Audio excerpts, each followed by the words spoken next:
জয়লাভ হয়েছে, তাই তো ৮১,০০০ ভোট পেয়ে জয়লাভ হয়েছে। সেটাকে ছড়িয়ে দিতে হবে। আর বাকি ৬টা আসনের ক্ষেত্রে আসন আমি আসলে জয়লাভ করার জন্য বলছি না, আসলে এলাকার মানুষের মধ্যে আন্দোলন সংগ্রাম গড়ে তোলার জন্য তার মধ্য দিয়ে ভবিষ্যতে জয়লাভ হবে, এ ব্যাপারে কোনো সন্দেহ নেই। আন্দোলনটা ছড়াতে হবে। কোন অবস্থায় আন্দোলনটা সরাতে হবে কথা বলছি। ভারতের অবস্থা যেরকম ভালো না, ঠিক সেরকম ওড়িশার রাজনৈতিক অবস্থাও ভালো না। ভারতের রাজনীতির ক্ষেত্রে করতে হবে। এখন এই সামগ্রিক রাজনৈতিক যে প্রচার, সেই প্রচারের ক্ষেত্রে বলা হয়েছিল যে আমাদের বিজেপিকে বিচ্ছিন্ন করতে হবে, যেরকম একই সঙ্গে আমাদের পার্টি এবং বামপন্থীদের ঐক্যবদ্ধ হতে হবে।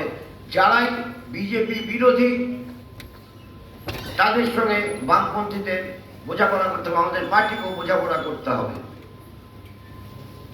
দুটো রাজ্যে আলাদা ছিল, সেটা হচ্ছে একটা কেরালা আর একটা হচ্ছে পশ্চিমবাংলা। পশ্চিমবাংলা যারা শাসক দল তৃণমূল কংগ্রেস, তার বিরুদ্ধে এবং বিজেপির বিরুদ্ধে। আর কেরালার ক্ষেত্রে ছিল, কেরালায় সেখানে বিজেপির বিরুদ্ধে এবং কংগ্রেসের বিরুদ্ধে। কারণ কেরালার রাজনীতিতে দুটো জিনিস আছে, একটা হচ্ছে ফ্রন্ট, এখন বিজেপি ফ্রন্ট, বিজেপি দুটো ফ্রন্ট আছে। একটা হচ্ছে এলডিএফ, লেফট ডেমোক্রেটিক ফ্রন্ট, আর একটা হচ্ছে UDF, United Democratic front. United Democratic front led by Congress, LDF led by CPIM and other left parties. স্বাভাবিকভাবে এই দুটো রাজ্য ছাড়া বাকি রাজ্যগুলোতে ছিল বিচ্ছিন্ন করো, বিজেপিকে যত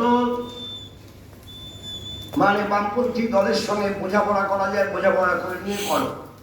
কেন? কারণ যে সাম্প্রদায়িক কর্মসূচি নিয়ে অভিযান শুরু করেছিল এখনো চলছে। এখন ধরুন, আপনারা বুঝতে পারবেন